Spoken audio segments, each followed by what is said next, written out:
Hey guys, my name is Daniel Vincent, and today our group will be talking to you guys about the impact of COVID-19. To get started, let's just give a quick summary of the crisis. On January 21st, the first case was confirmed in the United States. On March 13th, the United States declares a national emergency. On March 27th, the U.S. passes a $2 trillion relief bill. On April 7th, over 80% of the states have issued a stay-at-home order. And as of April 12th, there's been over 525,000 cases in the U.S. And actually, as of today, April 15th, that number has risen by 50,000. So how will businesses be impacted by the virus? Businesses like nightclubs, bars, restaurants, barbershops, hotels, and malls will all be affected because all these businesses have some sort of social interaction with them. Due to the government restrictions of social distancing and just social distancing, they've been forced to close or been on very tight restrictions due to the virus. So due to this, businesses will get hard. Medium to small businesses will get hit the worst. This is because these businesses don't have a lot of cash in the bank, so they don't have enough money to pay their employers or pay their rent, pay their landlord, pay their investors, whatever it be. So they will get hit the worst. And an article written by Moody is predicting a very large maturity debt, retail debt maturity swell. It's predicted to be only 400 million in 2020, and it's actually predicted to be $12.2 billion by 2022. So let's talk about the real estate industry as a whole. No one really knows what to do right now. It's a very uncertain time. Many retail businesses will be going out of business, and house prices may or may not collapse. Some people say it could fall to 35% in the spring. Some things we do know is the housing market next year will be very small. Not many people will not be buying houses next year. This is pretty self-explanatory due to the fact that these people aren't making money and they don't have any savings, so they can't afford a house. Let's talk about the future of the industry in the short term. There's an optimistic scenario. Sorry.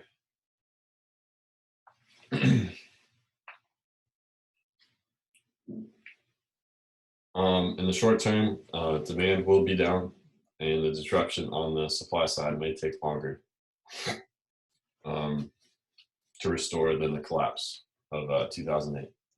But on the upside, in an more optimistic scenario, if you will,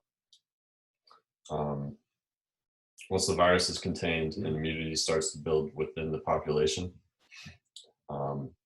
we will slowly start seeing things going back to normal, and we should have a functioning semi-normal economy within a year after this happens, predictably. The silver lining, there's a silver lining for this whole thing. Many investors will be eager to pick up low prices and these low rates. Just as large funds stepped in 2008 to buy out homes and land when values were depressed, we will likely see a similar type of pattern.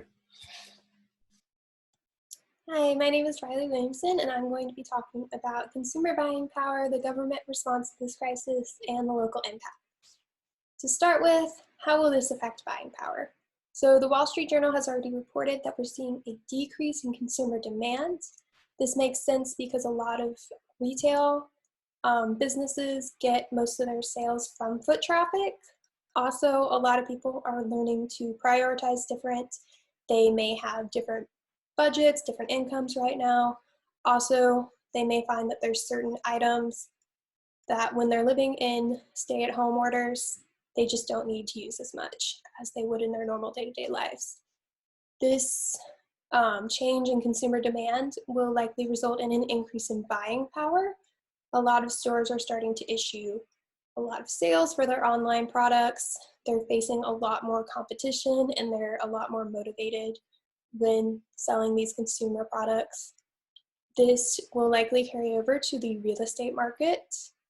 A lot of companies may not make it through the next couple of months, so we're going to be seeing an increase in vacancy, and sellers are going to be a lot more motivated to either lease out those spaces or sell those spaces, and they might be willing to make more concessions than they would in the past 2 or 3 years. Long term, we're probably going to see inflation return to a normal progression, about 2 to 3% per year within the next couple of years, as it usually does. It's definitely going to see a setback in the short term, but long term that should return to normal. However, long term, we may see some shifts in consumer behavior patterns. We saw a lot of people change behaviors when it came to the Depression. Also, some people changed their attitude towards the real estate and housing market after the 2007 crisis. So we may see similar shifts in behaviors that play out for a long period to come regarding this crisis, especially considering that it is a viral threat. A lot of people may change their habits when it comes to hygiene, sanitation, being in spaces where there are a lot of people and a lot of crowds. Okay, how has our government reacted? So the government is reacting on the local, state, and federal levels. The states are the ones who are issuing stay-at-home orders, and they're the ones designating what essential industries are. Those essential industry designations are impacting a lot of people on whether or not they have the ability to work. If you work in a non-essential industry, basically you can either do your job at home or you just don't have the ability to do your job right now.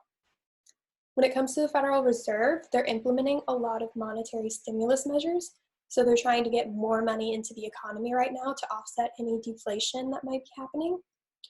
We're also seeing an emergency drop in the federal funds rate. It is now currently at 0 to 0.25%, which is the same level it was at during the 2007-2008 crisis. The Federal Reserve is also issuing a lot of short-term loans to banks. They're trying to help them keep their liquidity so that we don't have any bank failures to accompany business or personal financial crisis.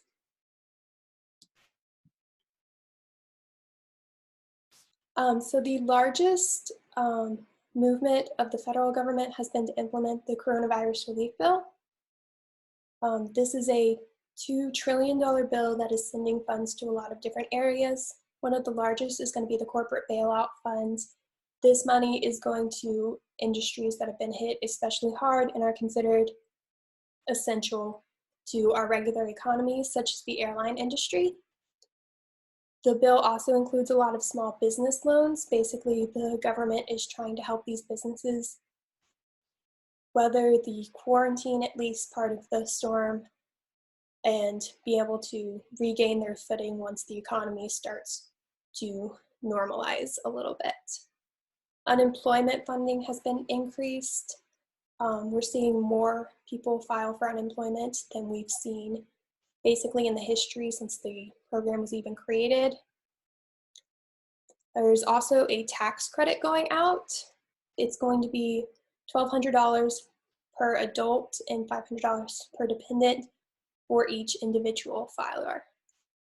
Also, the federal government is trying to implement policies that will kind of alleviate some of the debt burden Americans are feeling, especially since a lot of them are losing their incomes. The federal government has deferred student loan collections for the next couple of months, and they're also placing heavier restrictions on being able to evict people and on mortgage defaults.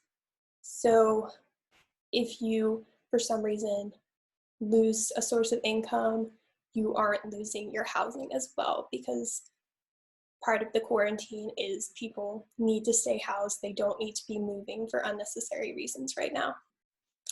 Finally, what is going to be the impact on our local area in Clemson, South Carolina? I performed a location quotient analysis that compares the employment sectors in Pickens to that in the greater South Carolina area to kind of pinpoint what our biggest sectors and employers are. So we have a lot of people working in the leisure and hospitality industry. We've seen a lot of new restaurants, a lot of new hotels are being built right now, and those people are going to be some of the hardest hit by the coronavirus pandemic. They're just not getting the income they were getting before. A lot of people have either been laid off or they've seen their hours cut. Also, a lot of students are going home, which is affecting the ability of especially restaurants to make money right now. Also, a lot of people are working in manufacturing, which has been hit by that decrease in consumer demand. So with a pandemic like this, the financial effect often includes an increase in student enrollment over the whole country, just because when people are unemployed, when they can't find new jobs, they tend to use that time to go get educated a little bit more. So Clemson should see an upkeep in their student population, which should help with the financial recovery. One of the bigger issues is that a lot of companies need to be able to get to that point, which we won't see at least till next fall. Also, housing will be impacted slightly less by that increase in student population, and the fact that a lot of students, even if they're going home, they're still paying their housing bills. Retail is going to be hit really hard, especially in South Carolina. Clemson itself is already having an issue with high-end retailers having high vacancies, and this should continue or even worsen because of the pandemic. So that is the effect of buying power, the government response, and the local impact of this viral threat. Hi, my name is Alec Fontana, and I'll be talking about how this new financial crisis will impact individuals as well as how it'll impact the housing market. So first of all, it will increase unemployment, as this graph below already shows that within the month of March, that unemployment has spiked by 1%. It is also predicted by experts that unemployment through the month of April can reach as high as 15%. Also, there's going to be reduced wages. So as corporations and small businesses are not making as much money, they are either reducing the amount of money that people are getting paid, or people such as companies such as grocery stores are not having as many people working at one time for social distancing guidelines, and that means more people are working part-time and not as many hours. Also, this is going to decrease buying power as there's more people that are unemployed and more people making less money. There's not going to be a lot of money flowing into companies and small businesses such as restaurants or grocery stores and things like that. And it's going to affect these businesses to be able to actually meet the bottom line and continue the cycle. Also, this will impact the mental health of Americans and people across the country.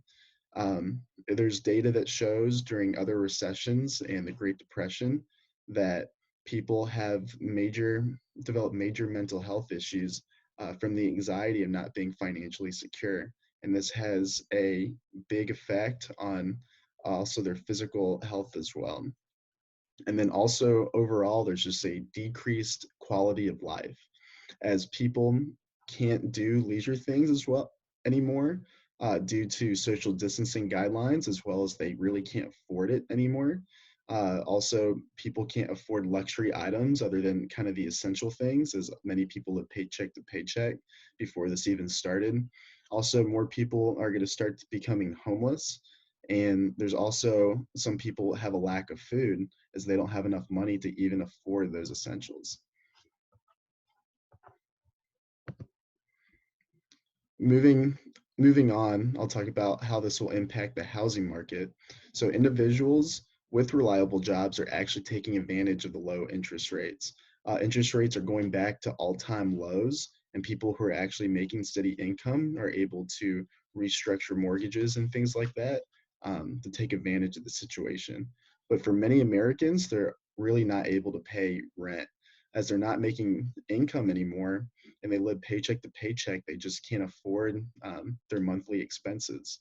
However, governments have stopped foreclosing on people using federal loans, and also banks have stopped late fees if people are paying late on their mortgages, and also um, tenants have been more lenient towards, landlords have been more lenient towards their tenants, but this is only a short-term fix and it won't be sustainable in the long term.